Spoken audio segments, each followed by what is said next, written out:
Okay, well, we're going to go ahead and get started. So good evening. Thank you everyone for joining us for another program in the series Adirondacks for All, Identity and Environmental Justice in the North Country, jointly presented by the Adirondack Experience, the Adirondack Diversity Initiative, the Wild Center, and the Nature Conservancy. This series has worked to examine the history and the present-day reality of the Adirondacks through an expansive lens of environmental justice.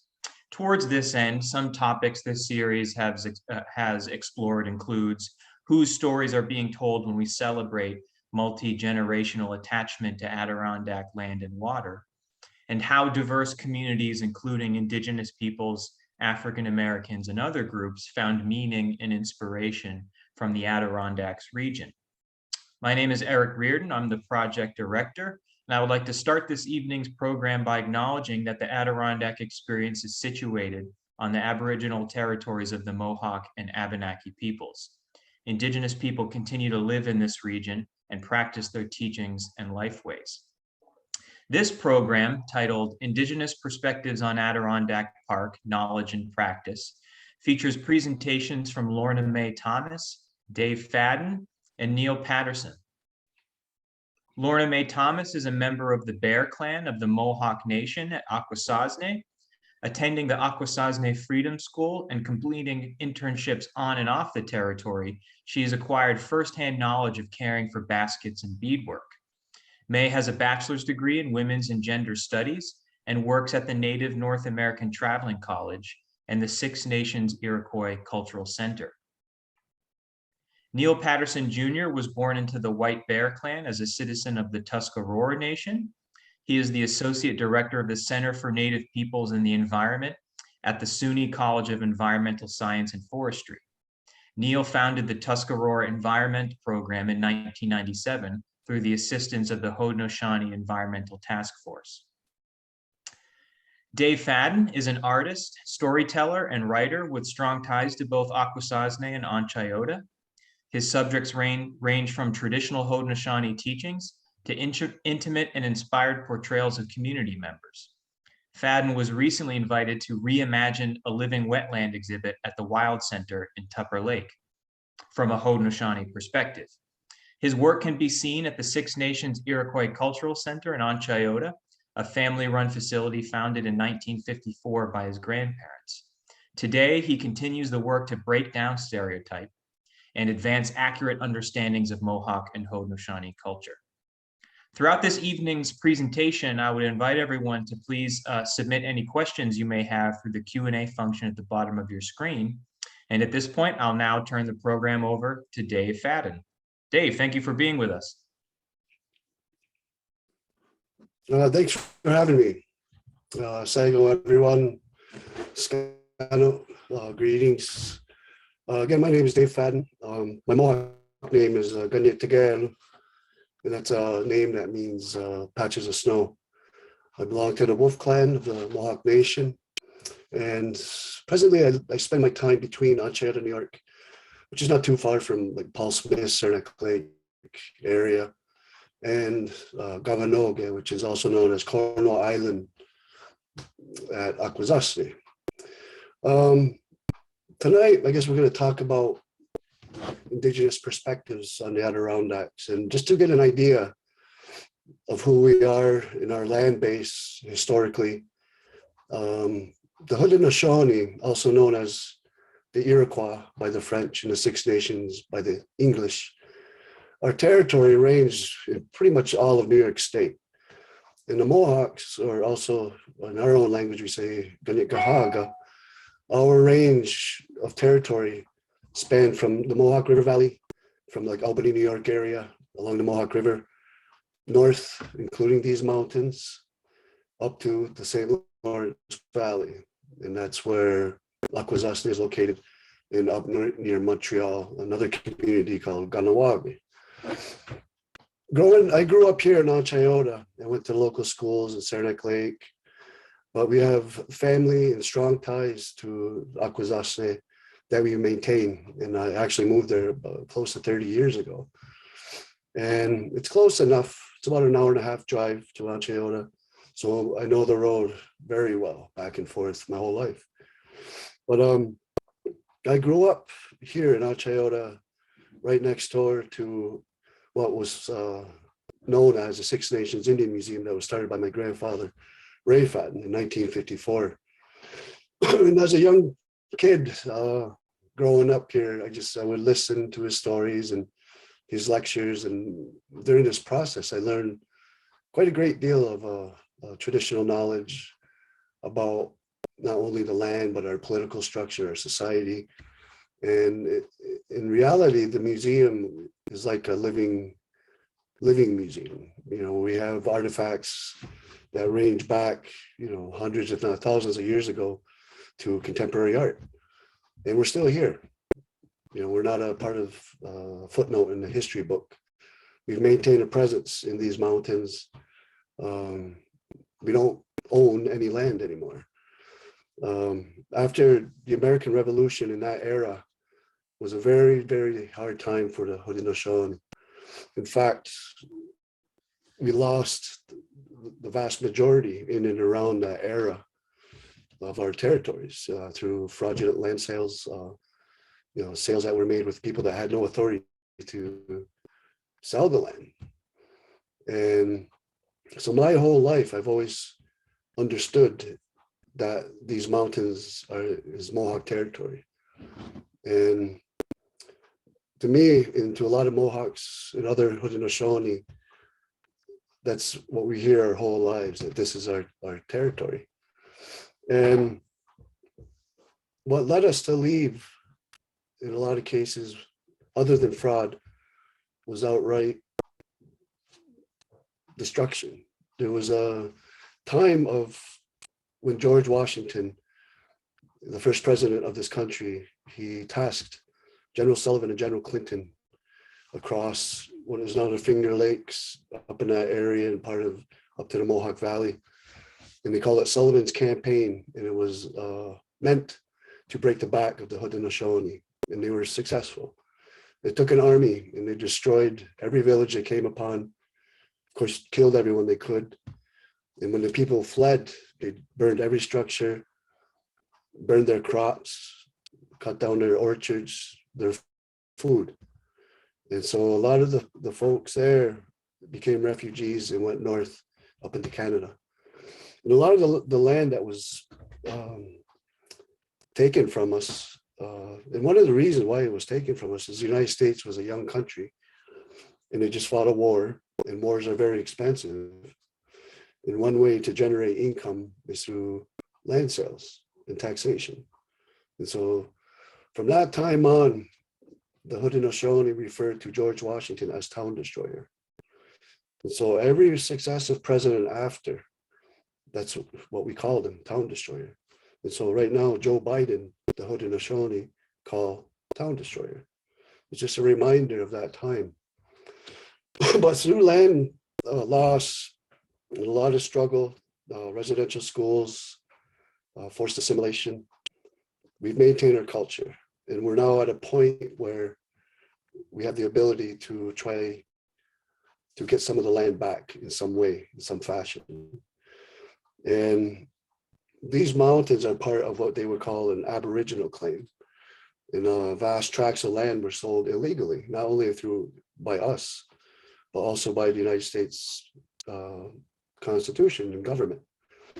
There's a thing called the Non-Intercourse Act, and that meant that any land sales, any land transaction between a state or a US citizen purchasing land from a Native Americans, it can't be ratified or can't be legal unless it's passed by Congress. None of the sales that New York State has was ever ratified by Congress. And there's been lawsuits, and recently there was a claim of some land that sits adjacent to Akwesasne. Within, I think in April, there was a judge that made a ruling in our favor that the land is a triangle in Hogansburg, New York, part of Messina, New York, 1 mile square, and also Fort Covington. And then the judge ruled that our argument was just and the law was broken. That's not to say we want to displace people. It's to say that if there's ever a willing seller, we can purchase that land and it can become part of the reservation. And that land claim has been ongoing since the 80s, the 1980s. And so going through the court system, and it's been a generation of folks that have been active in reclaiming some of the land. But there are other lands, I wouldn't say acquisitions, but a presence in other places. There's a place called Kaniekehaka, which is outside the park, not too far from Fadden, New York. A Bear Clan faith keeper by the name of Tom Porter, back in the early 1990s, was able to raise funds to purchase an old nursing home right along the Mohawk River in our traditional territory.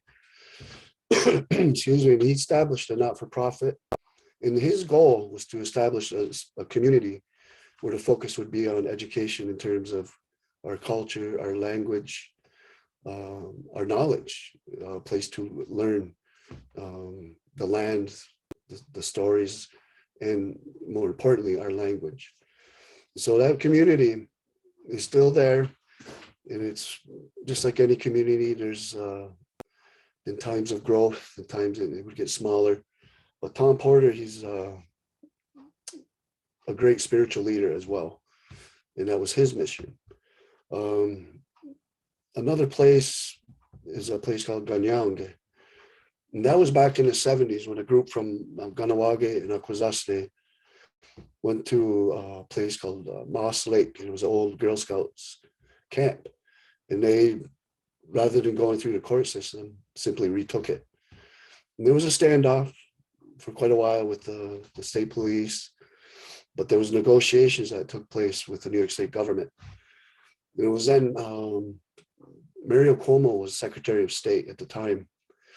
And in their negotiations, they agreed to some land near a town called Altona, New York. And that land is not too far from Plattsburgh, New York.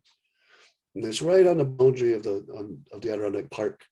But they established a community there, and they're still there today. And their way is they created a land trust, a trust, so they have that territory. And recently, there was some land not too far from Owl's Head, New York, where the family wanted to donate somehow to the Mohawk people. And so they got in contact with us at our cultural center, and we reached out to the Akwesasne Freedom School.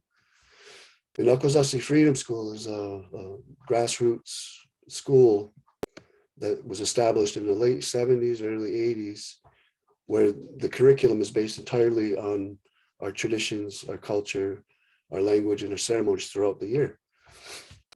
And we hooked those folks together, and they worked out an agreement. And Akwesasne Freedom School is a not-for-profit organization.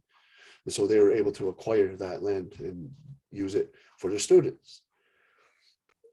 Which brings me to our place, Six Nations Iroquois Cultural Center. When COVID-19 hit in 2020, we didn't open our doors for the first time in our existence. And that gave us time to think about our future. And in that process, we made the decision to create a not-for-profit organization. And so we changed our name from Six Nations Indian Museum, and we're now incorporated as a Six Nations Iroquois Cultural Center. In our process, our board is entirely made of Mohawk people. Our staff, which is just myself and Mae Thomas, we're Mohawks, and we are reaching out to others to join our staff in coming years. In our organization, we want to expand and grow and preserve the collection that my grandfather acquired throughout his lifetime. And we're still acquiring artifacts and donations. Even this year, several families have donated some of their collection of native artifacts. And our main goal is to preserve what we have. Another goal is the land. We want to take care of the land. And during this process, within that year, we learned that there was 321 acres of land that surrounds us here in Ontario, it came up for sale. And almost like the stars were aligned and everything started to fall in place, I met a lady that worked with the Adirondack Land Trust by the name of Mary Thill. And in our discussions, I more or less just asked, what do you guys do at the land trust? And she says, well, we acquire land for conservation. And I said, well, I know of some land. And that began the dialogue. And I had some meetings with the folks from the land trust, and they agreed to help us acquiring the 321 acres from our not-for-profit. That's going to be finalized this month. And so this month, the Six Nations Iroquois Cultural Center will acquire 321 acres of land in the Adirondack Park. Part of this agreement is we're going to have a conservation easement on this property. And a certain section of it, about 20 acres, will be earmarked for development of the new cultural center. It'll be all green technology, solar panels, geothermal, as much as we can, the technology that's available to maintain this facility. But the remaining land, which is roughly 300 acres, will be under a conservation easement with the land trust and ourselves. And what's unique is that the language, we're developing the language of this easement that will incorporate Indigenous cultural uses and practices on this territory. This is the first one in the Adirondack Park that I'm aware of. I know the Onondagas have also worked with land trusts in acquiring certain lands, but nothing in the Adirondack Park itself. And so we're going to have an easement in place, but we're going to have a whole year to work on the language of that easement. And it'll be a place where we can relearn the traditional practices, the plant identifications, the skills that our ancestors used to live off of the land. This will be a place where we can learn once again and to teach as well, not only our own people, but our neighbors all around. And it's a very exciting time. And again, our goal is for preservation, not only of our collection, but of the land.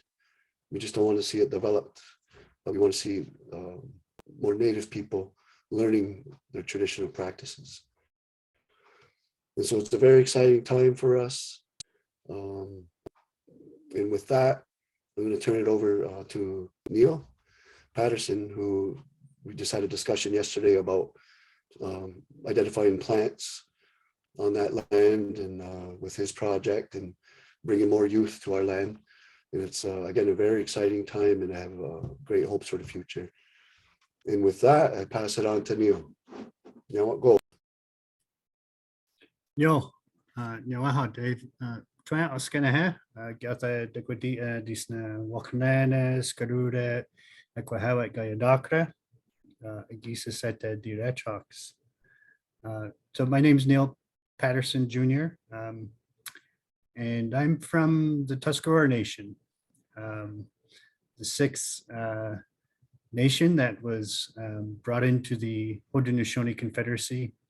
And I'm not from the Adirondacks, but I will say I love those places that you are all familiar with, I'm sure, in many different ways.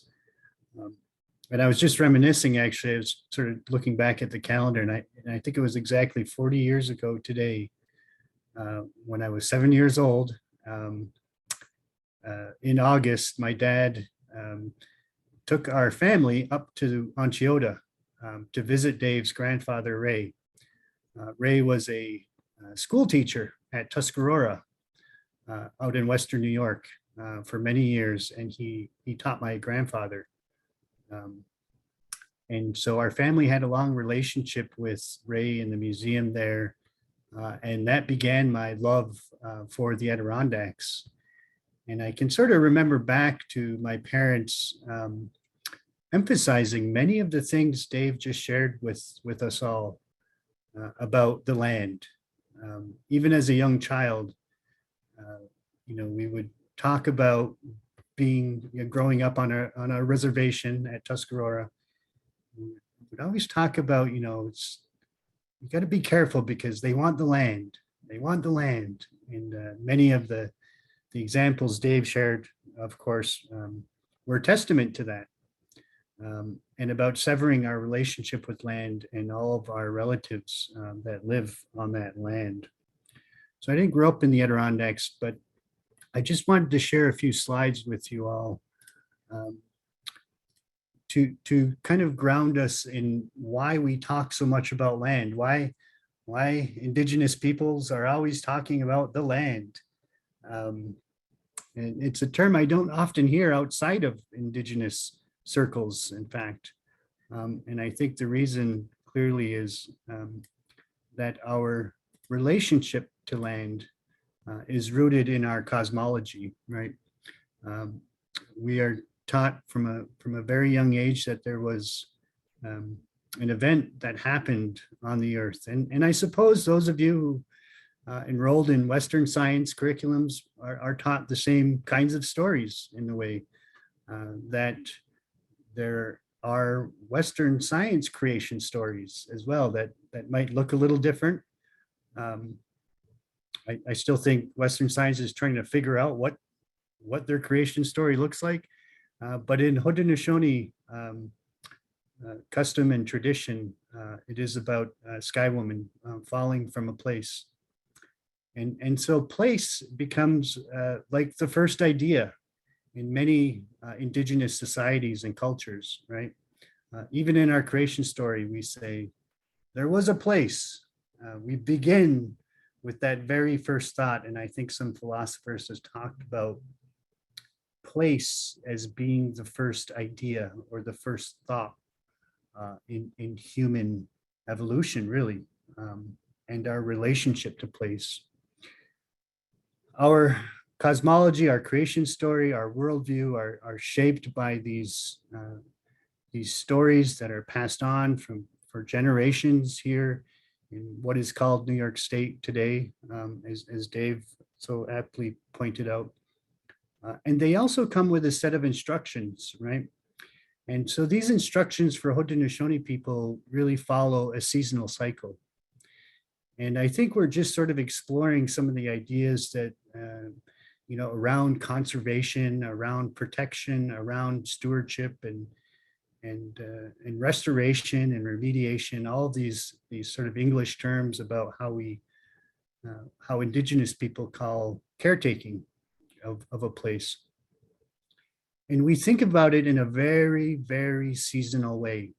We think about them as cycles, right? Everything in terms of time, is often presented in circles. And so right now, we are in the time of the string bean. Our bean plants are producing these beautiful flowers that turn into these wonderful pods of beans. And so I want to acknowledge that is what is the season right now, where we are sitting here in Onondaga territory, where the College of Environmental Science and Forestry is located, and where I'm calling in from today. And so our job is always to notice these cycles, right? I'm sure you all have experience in watching the phenology of plants and animals and our other relatives in the natural world, and trying to tune in really to the station of that moment, right? To tune into that wavelength that's happening right now beneath our feet, in the skies, in the forest, and in the fields. So we call these our seasonal cycle of ceremonies. And it's our job to uphold these cycles. And of course, as you notice, you don't see any, Food Lion or Price Chopper or Wegmans logos in this diagram here. These are all the gifts of the land. And so we always have to emphasize that, our ceremonies depend on the access and the care of these gifts and bringing them into our lives, right? As an important moment, much as many of you have celebrated birthdays or anniversaries or graduations, I suppose this time of year. this is kind of what we celebrate, and often people call this our original instructions. And so these instructions are really quite poignant, right? I mean, they are quite peculiar because in many ways, most Indigenous peoples view their relationship to place and their relationship to land as the reason for why this fact is true. That in fact, Indigenous people care for 80% of the world's biodiversity. And I just wanted to point out that word care, right? I think often we struggle in our efforts to conserve and protect, and steward is another word. And more often than not, in the last several years of our work here at the center, we've been thinking about the word care and caretaking much more than we have words like management, which quite often don't translate very well into our languages. And so the world is finally sort of realizing that there's something unique about the way Indigenous people care for place that creates a situation that protects and preserves and really enhances biodiversity, right? And so on a global scale, folks are wondering, well, what is our relationship with place? How do we care for place? And why is so much of the biodiversity found on those lands that Indigenous peoples care for rather than the other 20%? Dave had also mentioned, and again, it's very tough to fit in a short session here, but the history of how our knowledge systems became at risk, right? How over time traditional knowledge content has been declining, in particular with language. And so it's really amazing that we have somebody like Mae who went through the Akwesasne Freedom School, which has a strong focus on becoming fluent in our language of this land. It's an endeavor that I like to think I honor and give enough time for. Certainly do not. Wish I had more time to become fluent, but I do think some of our work does focus on some of these other practices, right? And often you hear around the term traditional ecological knowledge, you'll hear the term cultural lifeways. Kyle White from University of Michigan uses that quite often, and I really like that term, lifeways. And that's kind of the work that we've been doing here at the center for quite some time, over a decade now. And I like to think it builds on those early visits up to see Ray Fadden in Onchioda, and the time that my parents took to let me experience the Adirondacks, and even the time that I spent as a student here at ESF at our campuses in Cranberry Lake and at Newcomb, and with all the great teachers in both of those places, teaching me about the land, and more importantly, letting the land teach me. And this was our first trip to the Adirondacks as a youth program to focus on building relationships with place. We did the High Falls Loop in Wanakina, supported by SUNY ESF. And eventually these trips where students, as you can see from the picture, have varying expressions about their experience, engaged in things like traditional fire making, gathering berries from the land, fishing from those rivers and streams, and developing those relationships with our more than human relatives when they are supposed to happen, right?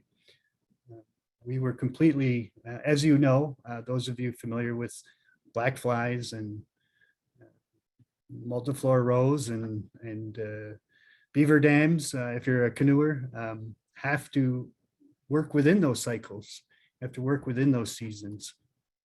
And one particular trip I thought was interesting, that's allowed the center to really explore how land is cared for by dominant society, was our trip along the Opalescent River up in the Eastern High Peaks region.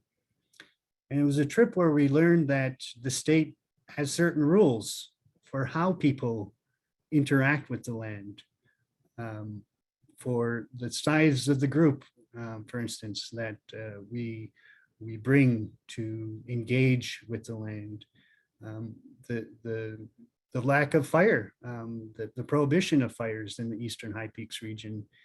And so a lot of these trips early on, you know, I guess this was over a dozen years ago now, forced us to really take a hard look at how was Western society caring for what they call the park. They call the Adirondack Park. And so much of the work that the center is engaged in is kind of the same thing Dave mentioned, talking about what do conservation easements say about Indigenous access and caretaking in those places? What did they say about Indigenous youth reclaiming their cultural lifeways in those places on their traditional territories? And that has been the focus of Native Earth. Since those trips, we've developed a pretty robust program with young Indigenous people who we bring to the Adirondacks every summer. And we're super excited that we're going to be doing this again after a 2-year hiatus, and going to be actually engaging with a site that our ancestors had used for millennia, and reclaiming these lifeways, and to build that traditional knowledge content. And so a lot of people talk about, you know, how do we work with TEK? How do we incorporate TEK into our care of place or into our policy or management? What I found is in many of the discussions in our communities is that we're interested in the generation of traditional knowledge, right? It is not a static thing. It is not a story.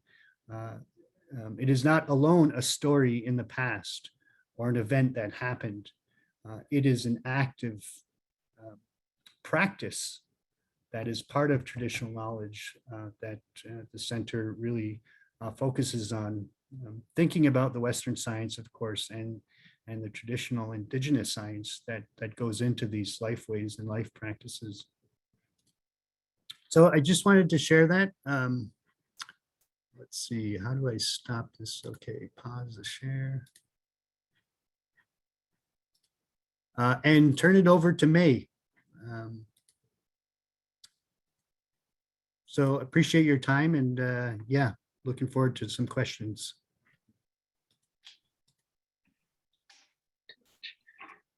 Hi, so it's weird, I can't see everybody. But hi, my name's Mae Thomas. As Eric said in the introduction, I'm Bear Clan from Akwesasne, which is Mohawk reservation and territory. I just want to say thank you to Neil and Dave so far. It's always really nice to hear from you guys, and I hope that the audience is really taking in all the knowledge that you're sharing tonight. What I'm going to be talking about is a little bit different, so not so much about the environmental component of the Adirondacks, but I'll be speaking more to my experience as a Native person who is not from the area and what that was like to sort of be in that space and navigating those interactions with nature and then with other people. So I don't have any amazing slides like Neil, so I'm just gonna keep talking, but to give you some background, so I am from Akwesasne. I grew up on the reservation. My whole life, I attended the Akwesasne Freedom School, which I'm really privileged and fortunate to have done, which is a Mohawk immersion school. So everything in our curriculum is based on our seasonal calendars, cyclical calendars, as Neil was saying. And so instead of having a regular, or I guess the standard New York State curriculum, ours was very hands-on. Everything was done in the Mohawk language, and everything we learned was dependent on the season of the year that we were in. So in addition to that, I grew up on the res. In 2018, got an internship with the Ways of Knowing project, which was a grant that was given to the Wild Center, at the time what they called the Six Nations Indian Museum, which is now the Six Nations Iroquois Cultural Center, and the Akwesasne Cultural Center. So I was an intern for that summer. And then the summer in 2019, and then in 2021 as well. So that was really cool. And prior to that summer, I hadn't really gone to the Adirondacks before. They were sort of like this mythical space that was a bit far from home. And I had heard people using the space for different reasons from Akwesasne, but I myself, I don't think I had gone there many times. So I grew up very different, I think, from my relationship growing up was different from that place than Neil and Dave. That being said, I moved up there for the internships each summer. And there was like quite a bit of culture shock on my end. It was very strange, not living on the res and not seeing as many Native people or Mohawk people in general. We have a pretty big population up back home. And it was really, really just different as far as even the function or the way everything's laid out. It's like in the towns. But one of the things that was really shocking to me was just the sort of, I don't know, maybe the lack of awareness to the fact that Native people lived in the Adirondacks and had lived historically in the Adirondacks, but also lived in the present in the Adirondacks, that people were living there who were Mohawk. And that didn't seem to be, that surprised a lot of people who were even from the area.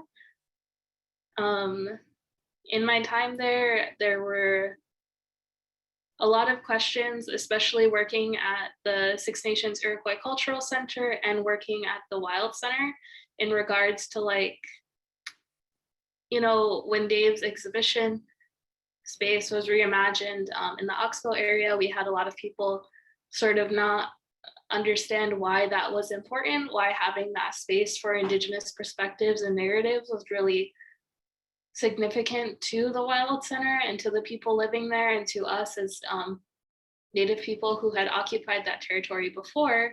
So there were quite a few microaggressions and regular aggressions, like people saying, well, one, just like, I don't think that this has to be here. People saying that they didn't understand why it was there. And at Dave's museum, or at the Six Nations Iroquois Cultural Center, we also got quite a few questions of like, sort of people coming up and saying, well, I didn't even know that Indians lived here, was its own thing. People saying, doing the thing of looking at our objects and saying, well, you know, Native people couldn't have lived here in the winter time, which is really not true. As we've seen, there's evidence of people being here in the winter time, but also I had a conversation with somebody who was from the area who was sort of, you know, had asked that question, and I thought, okay, well, this was last summer, but this is 2021. I was like, well, we have evidence of like snowshoes and snow snake, which is a type of medicine game that we play. There's like, you know, if you're putting up a longhouse, you're gonna keep it there for more than a summer. So there's post holes, there's, you know, people had mittens and things like that, that when you look at them, you think, okay, so this material culture is going to translate to wanting to stay warm in the winter. And if you're like us and you would plant fields and gardens, you would take that food that you're getting and you would store it for the winter when you can't plant, and those things are more scarce.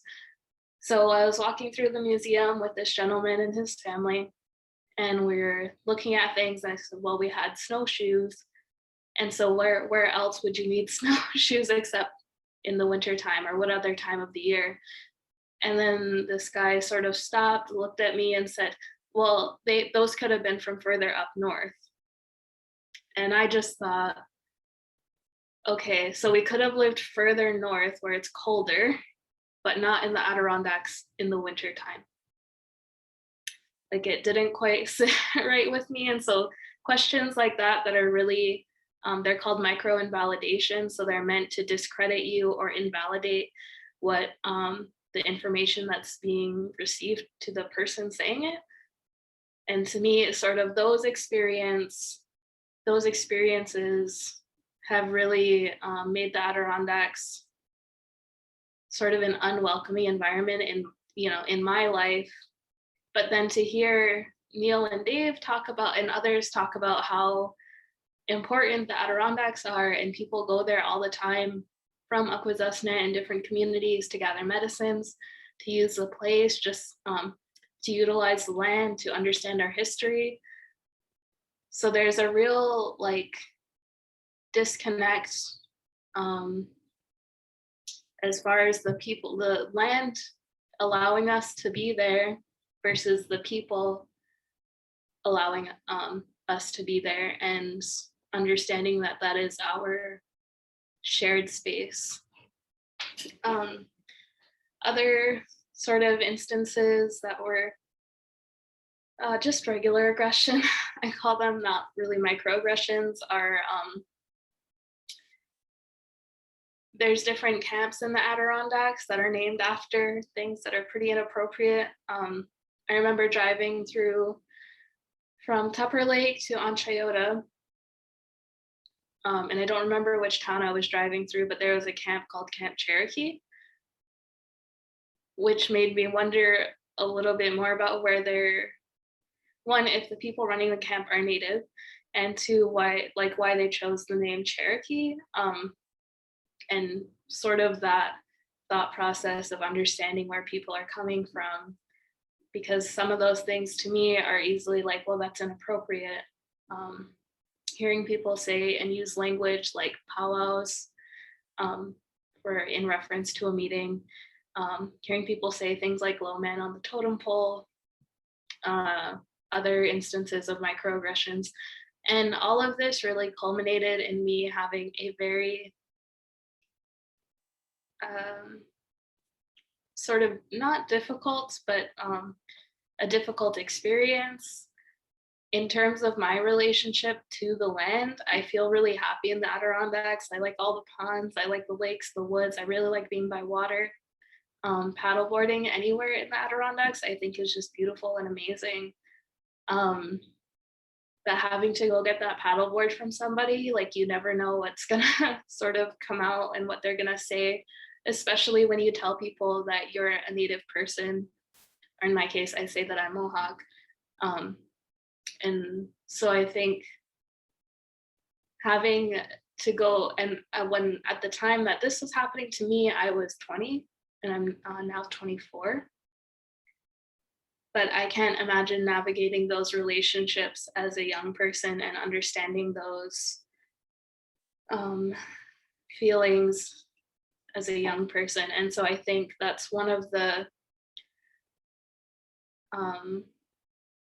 less welcoming parts of being in the Adirondacks. And not to say that everyone in the area is like that. This is just to say, these things do stand out and they do make a difference to the people, especially, again, knowing that our people would have traditionally lived there and occupied that space. So I don't want to run over the time too much, so I'm going to pass it back over to Eric, and I think this was the time for questions. Well, thank you so much, May, Neil, and Dave for your perspectives. And I think it's just so valuable for everyone tuning in to hear about the different ways Indigenous people continue to interact with the Adirondacks, and the opportunities for collaboration and partnership with folks who live in the region, land trusts, cultural organizations, museums. So it's just such great, stories to hear. There are some really great questions from the audience that I wanted to get to. One that seems to be, I think, on a lot of people's minds. Are there any ways that non-Native people currently living on or occupying land in the Adirondacks can support the rematriation of land to Mohawk, Haudenosaunee, or Abenaki communities? Are there current efforts underway to return land? For whoever wants to tackle that question. Well, I'll just begin by emphasizing what David mentioned, that folks are realizing that one very direct way to address this is to give it back. A lot of people kind of hem and haw around that idea, and a lot of folks say, well, I'd love to do it, but and I just don't see it happening. And it's interesting to engage in those discussions. So very simply put, the other way perhaps is to think about educating yourselves about the history, re-educating yourself, and consider how the places that you are all familiar with might work alongside Indigenous access and care.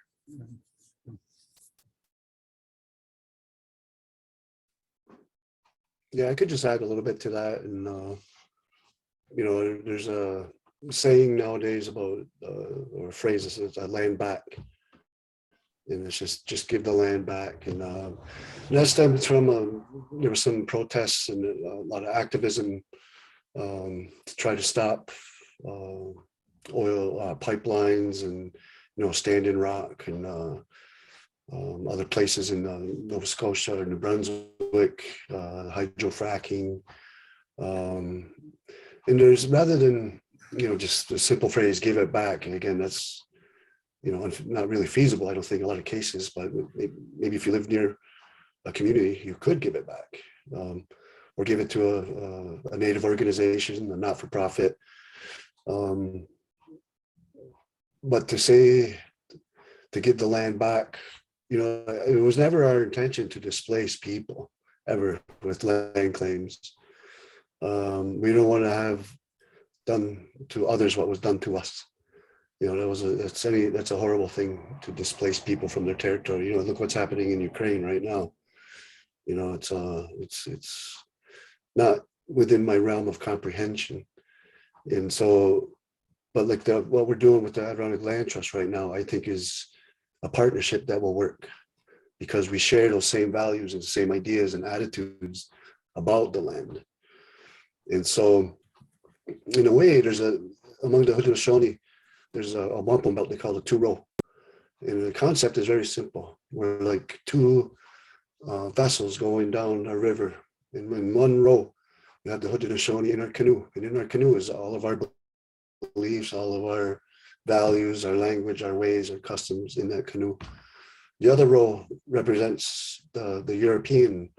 It was the Dutch, the English, the French, and later the Americans in their ship, and everything about them is in their ship, their laws, their customs, their ways.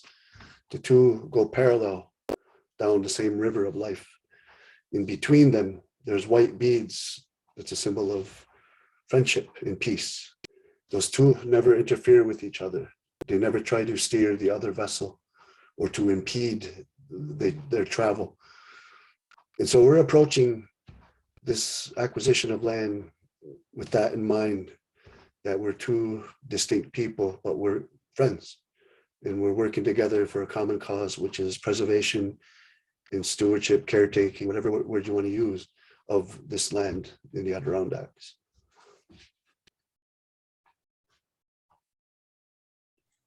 And I wonder, Mae, if you wanted to just address sort of, your experience, how can non-native people, if not be directly involved in returning land, perhaps just have more respectful and kind of meaningful interactions with Indigenous people they do encounter in the Adirondacks? Yeah, so I agree wholeheartly with Dave and Neil saying just, learning that history and understanding that. I would say also not making assumptions. And I think what's really important for people is, and we do this on a very human level of wanting to relate to one another, but just the simple act of not trying to claim ancestry. You know, it's more like like we hear it pretty, I hear it pretty often. It's like, oh, I'm Mohawk or what have you, and then someone saying like, oh yeah, my great grandmother was a Cherokee princess, or was some variation of that. And it's like, I understand you're trying to relate to me as a person, but also understand that that's a little insensitive. And so I think just also taking the time to really think about what that displacement might mean to another person, and that having that sort of empathy with us, I think that's one of the bigger steps. As far as interacting with Indigenous people, Native people broadly, I would say, you know, wherever you're going outside of the Adirondacks, really take the time to learn about the area you're visiting in, and learning from the people and just sitting and listening versus speaking. I think that's the biggest thing, in my opinion. Great, thank you so much. There's a couple questions here about whether sort of private land ownership is really, you know, the path forward to creating a, perhaps as one questioner asked for the Talking Wings environmental storytelling group, whether private land ownership can create an ecocentric and just Adirondacks. And along similar lines, someone else asked, how can we include the Indigenous and what we call private land in the Adirondacks? And I think we could add to that public land, forest preserves in the Adirondacks as well, whether these mechanisms of relating to the land, whether through private ownership or through public lands, do these provide meaningful opportunities for Haudenosaunee peoples to actually have a say in how Adirondack land is managed, cared for, as Neil mentioned. So just if folks maybe want to speak to this idea of private land ownership as sort of a settler colonial practice, and then how maybe public lands fits within that framework as well.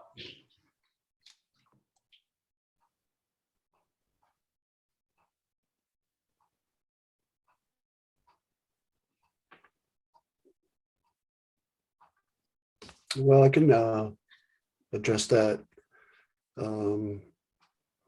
You see, the concept of owning land is European. You know, we can't own it as humans. You can't put it in your pocket. You can't give it to somebody. It's I remember an elder once said, you know, how we view land isn't, you know, you don't put a little fence around your yard and that's where you live and then that's mine. Native philosophy towards the land, it's the land takes care of us. You know, this you know, you can't own it. It's like we belong here. You know, we're somewhere between the ant and the mountain. You know, and we're not dominant. You know, we're the most destructive mammal, but we're part of this place. And it's the philosophy that you take care of, you know, the earth, that she'll take care of you. And, you know, even in our terminology is, you know, everything's addressed as a family member, like Mother Earth. The thunder beings, our grandfathers, the grandmother moon, the animals are our cousins. And, you know, it's like a relationship. And the same is with the land. And so from what I understood historically, how we owned land was that, you know, you have a certain acreage area that could sustain a certain amount of people. And you'd have your villages there.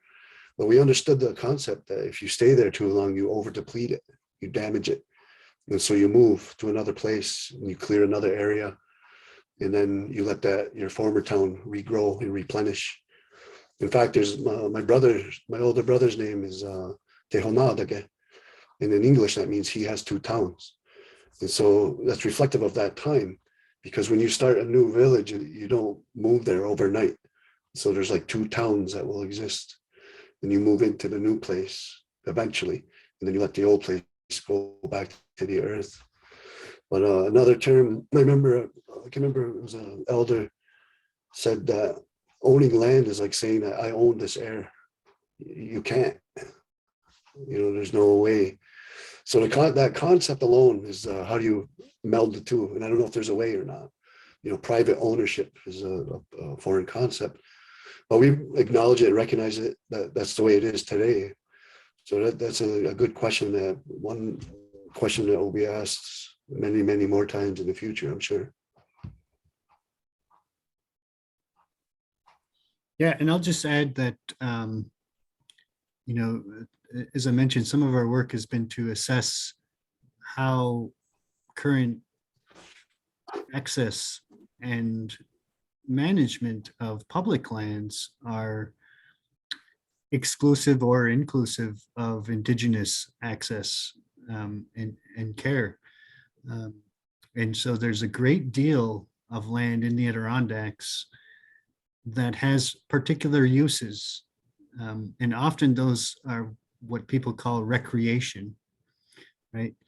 And this butts up right against the notion of, let's say, hunting or fishing or gathering for fun, or as a pastime, or as something that is enjoyable, but not necessarily a requisite, or something that's absolutely needed.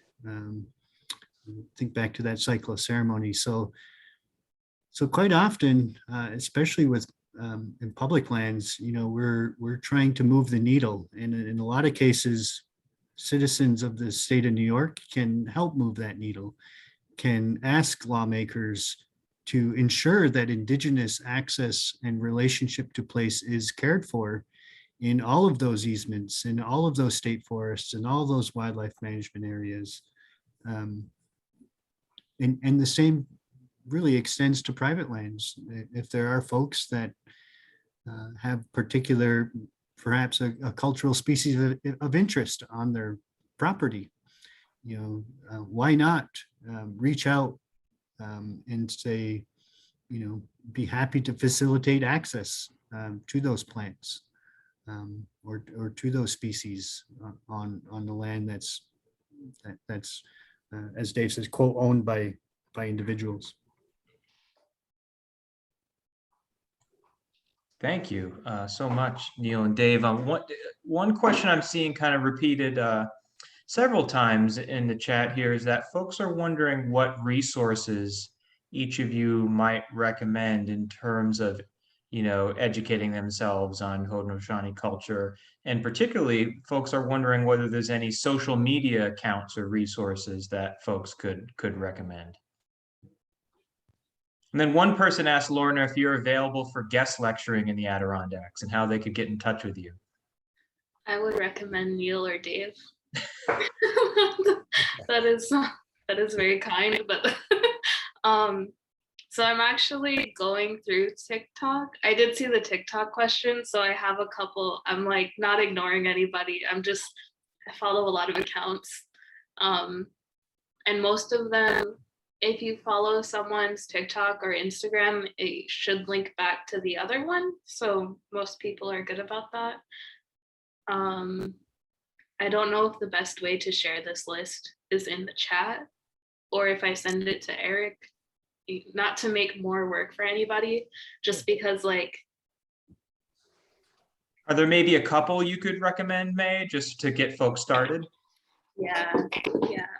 I'll put it in the chat because I don't want to mess up anyone's names. Great, fantastic.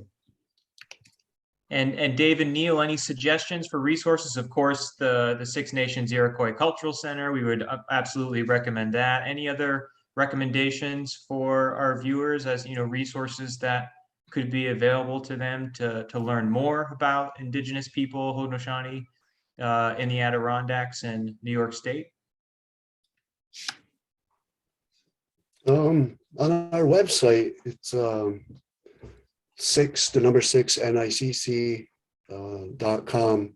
We have a resources link and a suggested reading list. And it's quite lengthy. There's a lot of good books out there just to get you can pick and choose whatever you're interested in, and maybe, perhaps visit us. We're only open during the summer. We close Labor Day. But at Akwesasne, there's a Akwesasne Cultural Center, Native North American Traveling College. At Onondaga, there's, I don't know if that museum's still open, Scano, Ganondagan out near Rochester, there's a museum there. Iroquois Indian Museum, that's out near Schoharie, out that way. And just do a quick Google search and see what you find. But the best way is just to talk to people. Go to a powwow. We do have one at Akwesasne. It's usually the Monday after Labor Day. Big event. It's huge. Thousands of people go, but there's craft vendors and artists selling their work, and that's where you get to meet people and chat and talk and just getting to know people. Really, that's the best way. And I'll Yeah, please go ahead, Neil. Please. Just quickly, if you're part of an organization or you work for a state agency or public agency, consider having a cultural sensitivity training for your organization or a cultural competency session to dive deeper into some of this history. In Onondaga territory, there's been a great ally group called Neighbors of the Onondaga Nation, supported completely by allies, non-native folks here, seeking to do that work. And they have been instrumental in bringing what's called the Karos blanket exercise to allies. And here it's called Witness to Injustice, but it's a great way to learn back to our beginning conversation about land and about indigeneity related to land. So. Thank you so much. I want to ask this one last question I see in the Q&A here, because it seems really to kind of encapsulate some of these ideas that we're talking about in terms of, private land use, public land preservation. And we have one attendee asking, oh, sorry, I just lost it here. I've read several things about how Indigenous people intending or caring to the land didn't necessarily just leave it as is. So what is perhaps the Haudenosaunee view of quote unquote forever wild, this sort of principle that informs our approach to Adirondack forest preserves? I wonder if there's sort of an Indigenous perspective on sort of leaving land undeveloped in such a way that the human presence is really one of a visitor. Is that something that kind of conforms or perhaps conflicts with Indigenous attitudes about caring for the land, stewarding the land, being in harmony with the land?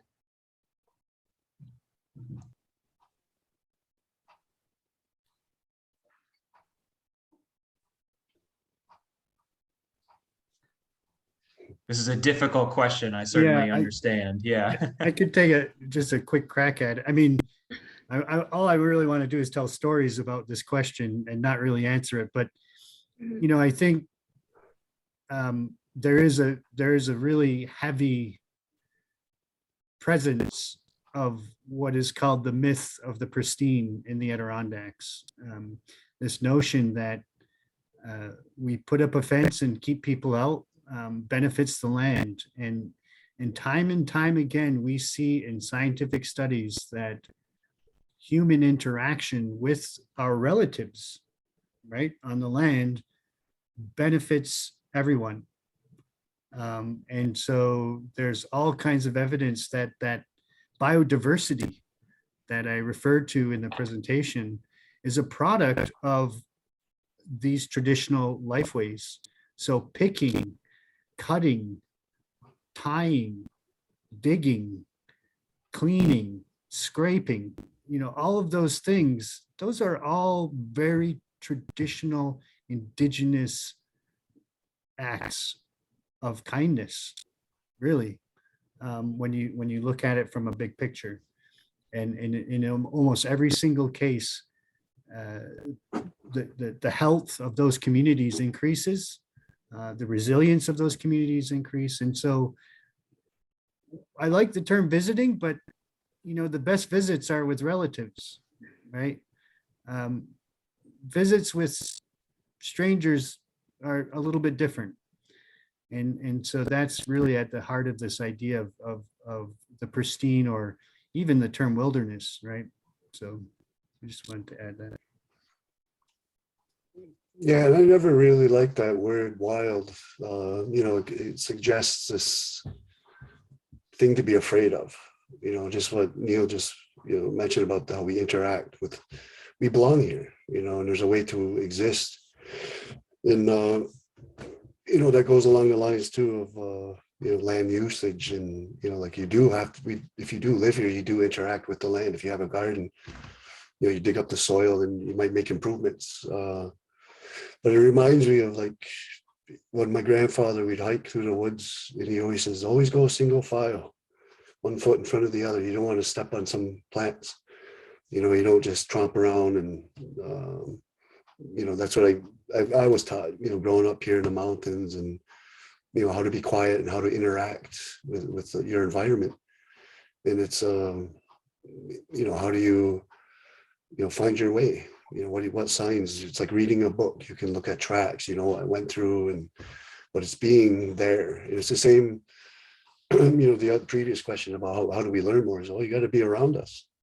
You can learn, you can read as much as you want, but when you hear our own personal stories, that's where you learn. It's just like when you go out in the woods, that's where you learn.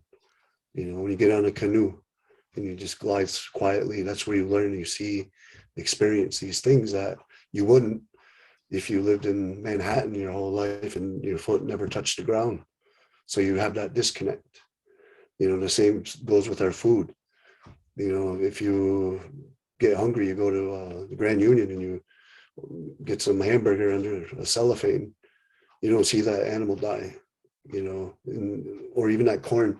Where'd it come from? Did you put the seed in the ground? And so there's no connection. There's a disconnect. And that could potentially be dangerous, because the further apart you get from being in the woods and understanding it, that knowledge, the less apt you are to make that connection in that love for the land, and to take care of it and to nurture it for not only us, but for those other our cousins out in the woods too, for the future. Well, thank you so much, May, Dave, and Neil, and thank you to everyone for being with us here this evening. And apologies we couldn't get to all your great questions, but suffice it to say, people's comments, they're so pleased to have the chance to hear from Neil, Dave, and May. And I think, the more opportunities we have for folks like yourselves to share your perspectives and your experiences being in the Adirondacks, your collaborations with land trust organizations, cultural institutions in the Adirondacks. I think the more opportunities we have to hear from folks like yourselves and what that experience is like, how you maintain connections to the land, the ecology, the ecosystem, people really appreciate that. So thank you so much. I would just note our next program will take place 2 weeks from this evening, and that is titled, that'll be on August 9th at 7 p.m. And that's titled Indigenous Homelands, Land Rights, and the Politics of Protest in the Adirondacks. So we really hope you will all join us for that event 2 weeks from this evening. So thank you once again to Neil, Dave, and May, and we hope to see everyone back here again for another installment in the Adirondacks for All series. Have a great evening, everyone.